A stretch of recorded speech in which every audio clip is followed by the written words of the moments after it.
All right, today I want to listen to more Billy Strings music, partially because I really liked the first three songs I listened to. Second of all, I got a lot of viewers on the video, which makes me think that there are a lot of fans and maybe there aren't that many reaction videos. I'm not sure, but I feel like people want to hear them. And then the other reason is that I was curious because everyone's like, "Oh, you got to see him live." And so then I looked up. I was like, "Oh, Billy Strings concert." And then I was like, "Oh my god, he's playing near me in California in 11 days from today." But unfortunately, so here's where it's going to be. So up here in Wheatland, California, I have it going from San Francisco up to Wheatland. As you can see, it's like a 2-hour drive without traffic. And Wheatland, let's go look at this little place here. Wheatland is north of Sacramento, near Yuba City. This is a very country part of the state. I don't know if you have watched my other videos, but I grew up in Redding, which is up here. So Redding, and in fact, let's just do a little Erica lore. So I actually grew up near, see this lake over here? This is called Whiskeytown Lake. And I grew up in this little town of Shasta right here. And you have this beautiful view of Mount Shasta from Shasta. And that's the Toyota Amphitheater where Billy Strings is playing as part of this Outlaw Music Festival. This is where I grew up. So see this Shasta State Historic Park. It's all these burned down buildings from the gold rush times. So that is where I'm from. This Muletown Road Cemetery was literally, I walked by every morning on the way to elementary school. And my brothers and I used to tell stories, haunted stories about that cemetery. But yeah, this is where I grew up, out in the country. If I show topographic here, you'll see that it's extremely wooded, right? It's mountain here next to a lake. Then this goes up the mountain, this 299 freeway. It's extremely mountainous. What do we have here? Do we have topography? Whoa. This layers thing. Oh, terrain. Sweet. Okay, terrain map. Notice how here Redding is in a valley, right? And then it gets very mountainous. And up here, this lake with all the fingers is Lake Shasta, you may have heard of. And then up here, you have Mount Shasta itself, which is that beautiful mountain. It's see this 4,000 square feet and all that? That's Mount Shasta. It's extremely difficult to summit. Rock climbers love doing it. So anyway, if you look at California from a topographic map, you'll see that the middle of the state is a lush farm valley. So this whole area that's green and flat all throughout the middle of the state, this is our good farmland. And the people in this farmland, honestly, it's pretty much like the Midwest, but in California. And people don't realize that. People drive pickup trucks and they have farms and they tend to be conservative, completely different than what you know of California when you think of Los Angeles and San Francisco, obviously. All right. So I'm from Redding, and we used to have to go to Sacramento to buy certain things they didn't have in Redding growing up. And I grew up in this edge of this mountain. I'd have to take this highway right here. My high school was in Redding itself. It was called Shasta High, over here. Pretty much at the edge of town around here. I'd have to zoom in, but I think I'm pretty right here. Yep, Sunset Terrace. My high school is right there. Maybe we can find it. Pioneer Drive. This is my high school. Shasta High. I was so right. Okay, it's right there. I did the drive every day for all of high school. So we'd have to drive all the way there. I'd go out on this Highway 299 out into the mountains, and then my house was really close to here. Like I said, this Muletown Cemetery. I used to walk down this road, this high street, from where I went to this little Shasta elementary school, by the way. This one. Okay. And then I walked by the cemetery. My house was up here. We had acreage. And so we used to just walk down this road. And then let's see, what else can we see?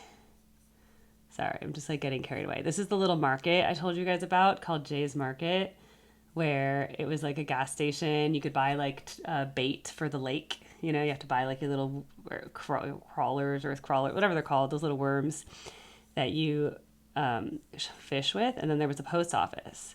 So that was where we got our mail because we didn't have mail delivery at our house because it was so rural. So, yep. So that was basically the town I grew up in. And then my friend had a lake. She had a boat that they would keep at the lake in the summertime in the marina. And it was just really good memories of just going out. And then this French Gulch town, I mentioned this in a different video. It's where these kids lived up the mountain who didn't have running water. And their school only went until second grade. And they had to get bused down to our school. And then, of course, they had literally were bused all the way to Reading for high school. So it was like over an hour for them. For me to get to town was like 15 minutes maybe. The edge of town where there was a supermarket, I think was like 12 minutes. But it was a highway. It was like 55 miles an hour. But yes, that is what Reading is like. And it's a lot of country music and 4-H and cows and just not what you would associate with California. So I actually think it makes a lot of sense that not to stereotype bluegrass or anything, but this Wheatland location makes sense to me in terms of being able to encompass most of the North State, as we call it. Sacramento community, even people out from Tahoe could come out there, the north, like the whole Reading area. And then even Bay Area people can come because like Napa, Santa Rosa, San Francisco, this was the East Bay. They could all come. So anyway, that's a pretty good location. Here's the actual thing. It's going to be a bunch of people. Willie Nelson, Billy Strings, Bob Dylan. And then I looked up and I was like, oh my God, I'd love to go. But the problem is, this would be the one I go to. It's a 2.5-hour drive, right? And the problem is Billy is playing at 6:10. And on that day, I have my own different recitals and stuff I have to go to, whatever. And there's just no way I can get there for 6:10 p.m. So it's just not going to work out, unfortunately, because I would have loved to see Billy Strings after just learning about him just a few weeks ago. Anyway, so to choose what I'm going to react to today, I'm just going to go, I read all your comments, just so you know, like I literally read every single comment, and you guys had really great comments on this. You're explaining to me his real name, you're talking about stuff I've said in the video. But then one person said I should listen to, look at this, Away from the Mire. So let's listen to that and I will react. Oh, look, live at Moody Center, Austin. I want to hear that one. It looks really good. All right, here comes the reaction.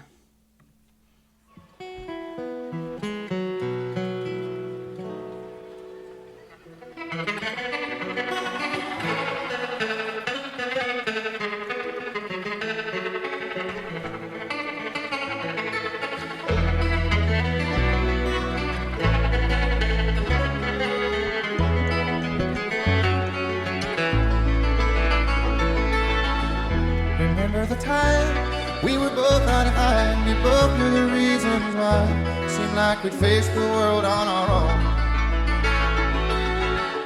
Before we collide, can we just take a moment collecting reflections of this and remember the path that we chose? Spring light to us this year again. Can't stand to face the fear again. You could always laugh about those things. To make a man feel sour, hurting minutes every day by the hour, just to end up gone like everything else.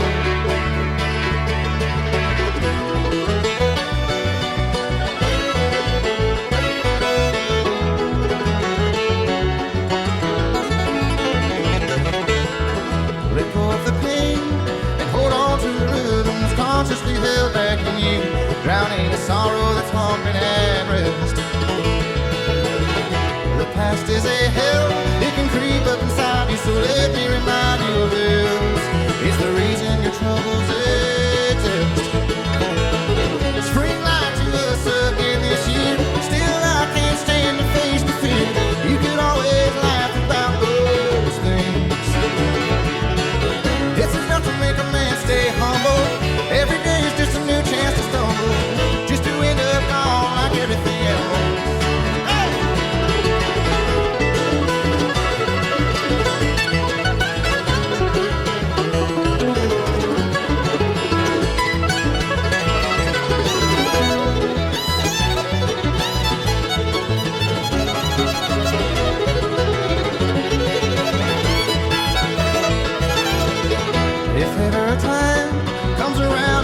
go to a place where we stand side by side. We'll be ready and able to fight.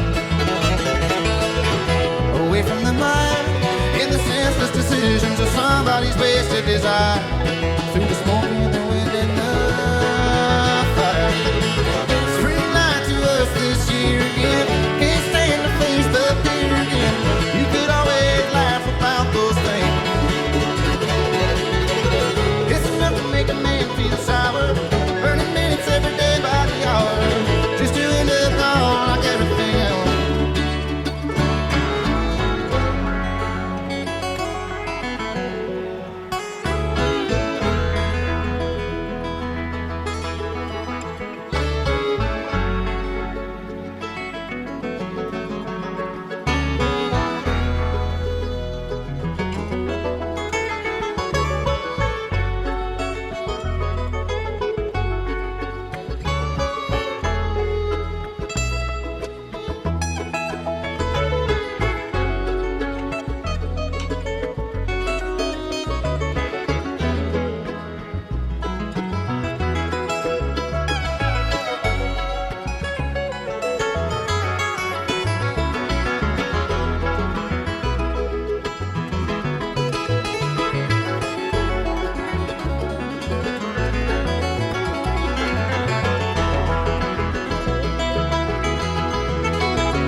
Okay, don't get too excited.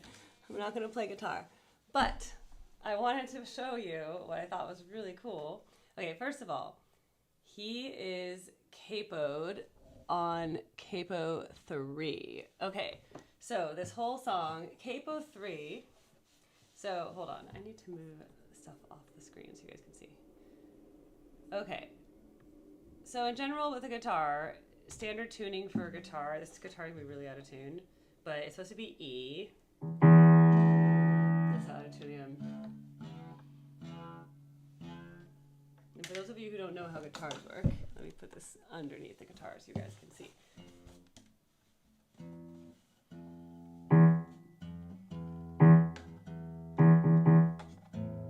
Always is tuned by ear, by the way. I don't use one of those like machines. Then it's an A.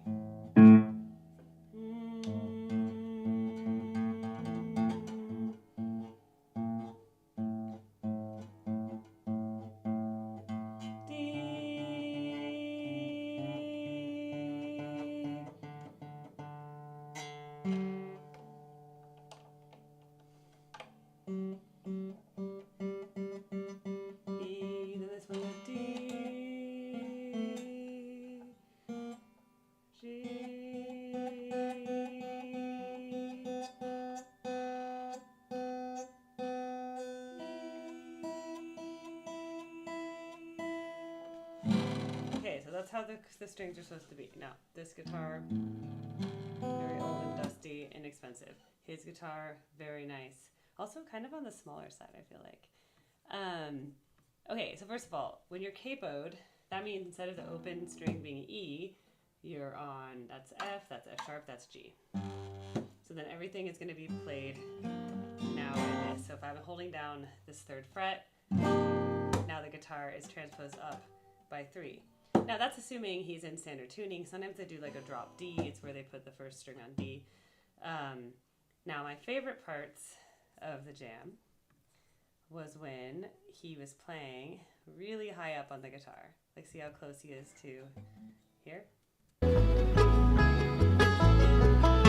Like when it's like really like these notes, then they're very high, right? I'm so bad at guitar, by the way. I play like 3 songs. Well, the other problem with me in guitar is that I refuse, I'm going to show the camera here, I refuse to cut my nails really short. That you really do need to have such short nails in order to properly play guitar because you need to press down these strings completely. And when I have a fingernail of any height, you can't really get a clear string. It's very hard. Like I just had these done, so they're like kind of I can play chords right now, but they're not super great. It's just not very clear. Like you need to be even more clear, and it hurts my fingers. You have to build super big calluses on them, and then yes, I mean on the plucking side, nails don't matter as much. He's using a pick, by the way, but I really like how he does this like bend on the strings. I think it was like here. He did this like bend. He's like up here, and then he's just like literally bends the strings up. Oh, and he's doing a lot of vibrato, like he's doing like shaking the string really fast, like this. Okay, which is like really cool. So he's like very good, obviously. We already know that. I really liked the actual song, and then I want to talk about what they do in the jam, which to me is the most conservative of jamming I've heard compared to Fish, Goose, and then I heard the Dead a little bit. I analyzed one of their jams a little bit. But away from the mire, the actual song, first of all, let's look at these words because I was crying a little bit. Remember the time we were both eye to eye and we both knew the reasons why. It seemed like we faced the world on our own before we collide. Can we just take a moment, collecting reflections of this and remember the path that we chose?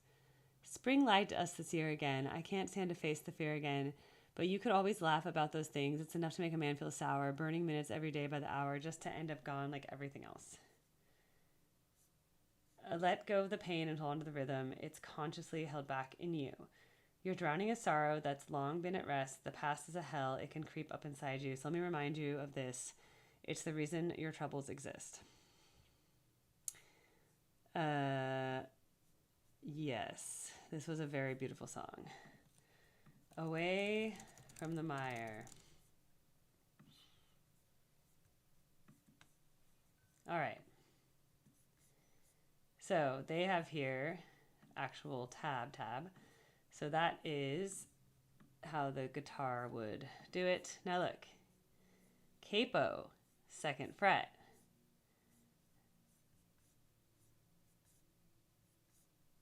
So when I'm reading this as a pianist, just so you guys know, if the capo is 2nd fret, it's going to be 2 half steps above everything here. Maybe it was 2nd fret and I just couldn't see in the backwards of the guitar. So let's just say, so therefore, if I'm going to play this the same key as them, I have to go up 2 half steps on transpose. And now these chords are matching the guitar chords if it's capoed too. So, and I did think it was an E major because I was playing around. I did find E majors. That makes sense. Remember the time, reasons why. Seems like we were on our own. It was like, before we collide, we make collective reflections of this. And I like whenever we have this spring light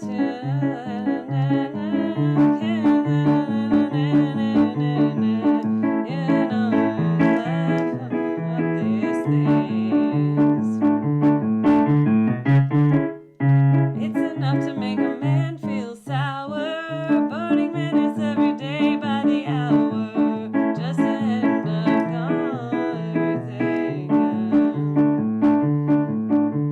Now, by the way, to read tab, like, I'm really bad at this, but remember, I'm not capoed 2, so if I'm going to read this, I'm going to have to put everything up 2 half steps. So it says 5, I'm actually going to be 7. Can I play this guitar solo? Probably not. Okay,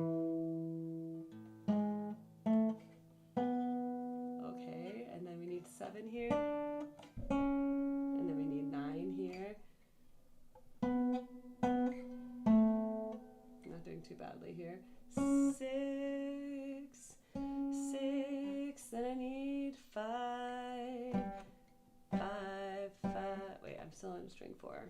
Here, no, that's D. 5, 5, 3, 9. 9's gonna be like 11. 8. Where's 8? Oh, I'm making up 8. There's no 8. It's 9, 9. 11, 9, 11. And then 10's gonna be 11, 12. That's a 12. This is really hard to do like this. 9, 9, 11, 7, 5. Also known as F.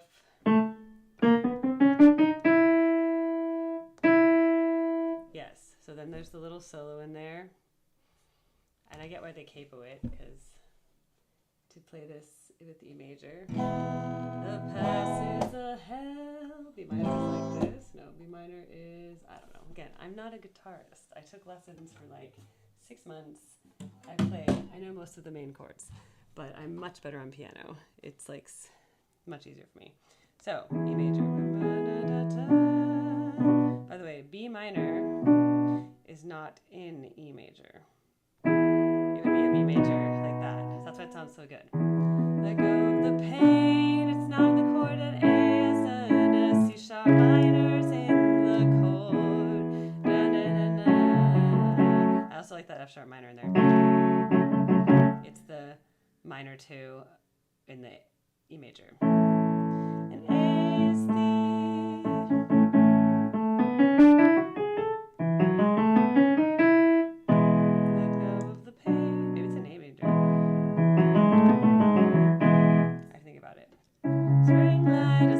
this year, still can't endure the fear. We'll always laugh about those things.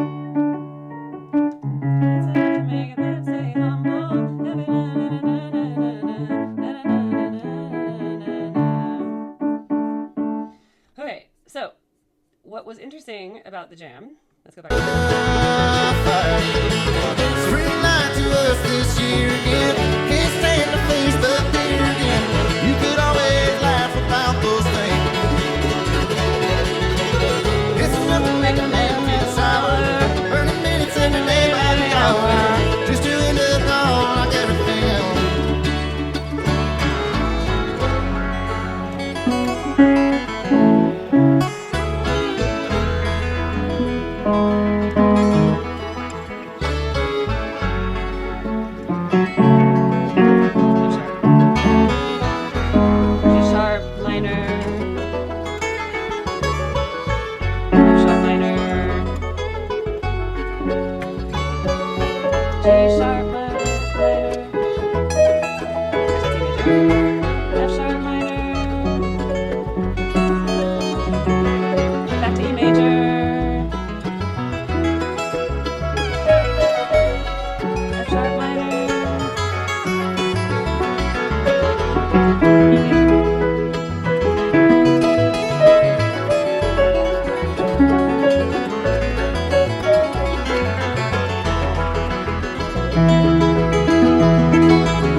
That's just the scale downward.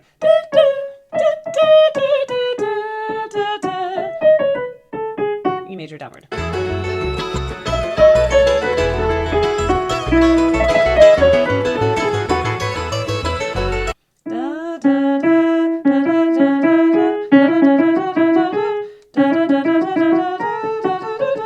That's kind of like. That's kind of like. That's like Moonlight Sonata almost, honestly.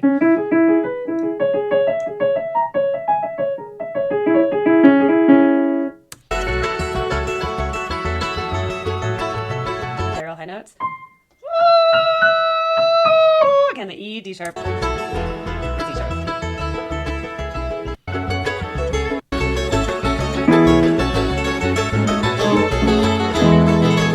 By the way, this whole jam just literally goes between the F sharp minor chord to the E major chord. The whole thing.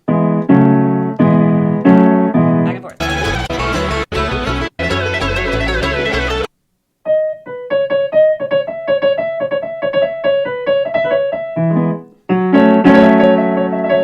That's with the F sharp major. That's with the E major.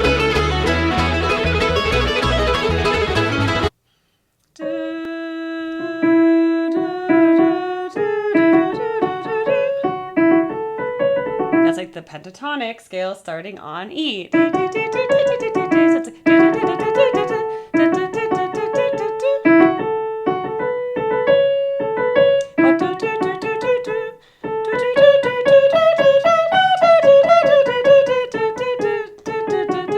that's just going up the pentatonic scale.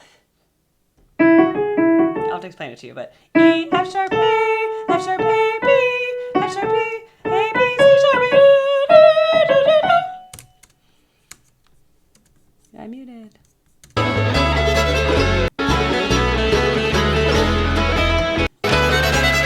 Okay, the point being that this jam stayed in the same key area the entire time. And it was just going. And the reason I could tell that before I even went and played around with the piano is that the bass was doing pretty much the same thing the whole time. It was keeping everything in the same key. It's going from chord to chord. And basically we're in the E major sound, and then they're in the F sharp minor sound, which is also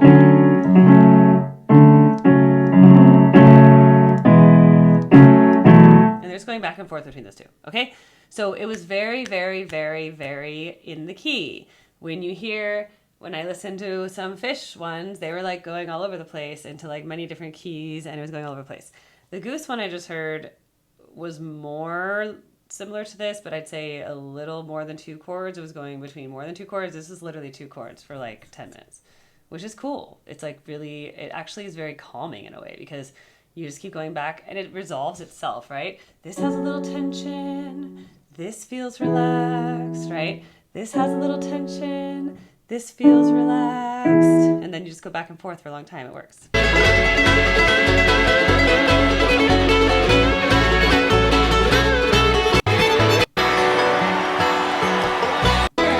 Now, coming out of the jam. Dum. Ended up in that B minor. Da da da da. I had it in a B major. B major was resolved back to E major. But it's a B minor.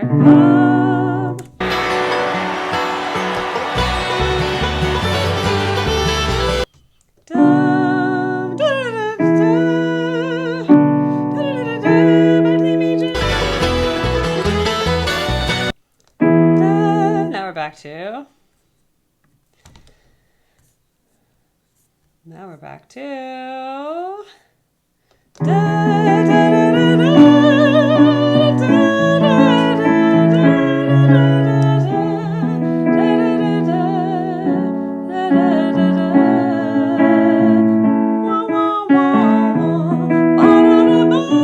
I love that.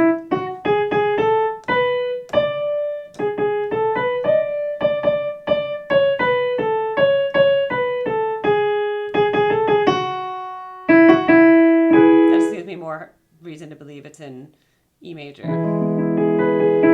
the 5 chord they make minor, which is a very interesting, unusual thing in chordal music. Because usually you would have 1, 5, 1. They did 1 minor 5, 1, which just sounds really cool, honestly. That was the first thing I noticed about the song. I was like, oh, I like it because it's not the normal chord progression. Remember the time when we were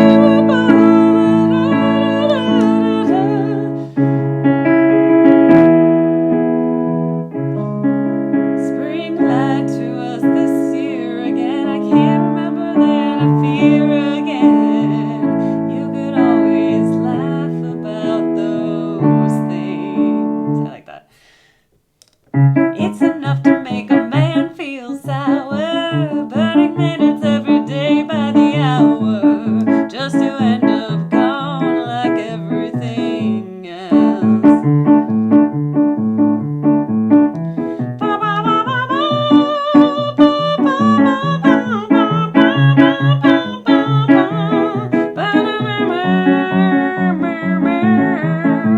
This is why I stick to piano and vocals, because it's my strong suit. I'm gonna have to cut my nails and just practice guitar like 100 more hours to get back to where I need to be. But I don't know if you guys know this, but I wrote a song with a banjo, but I didn't have a real banjo, so I just did a sync. This is my song, Typo Trash. I used a synth banjo. I'll just play you guys my introduction, and then you guys can listen to it later if you want. But just listen to this intro.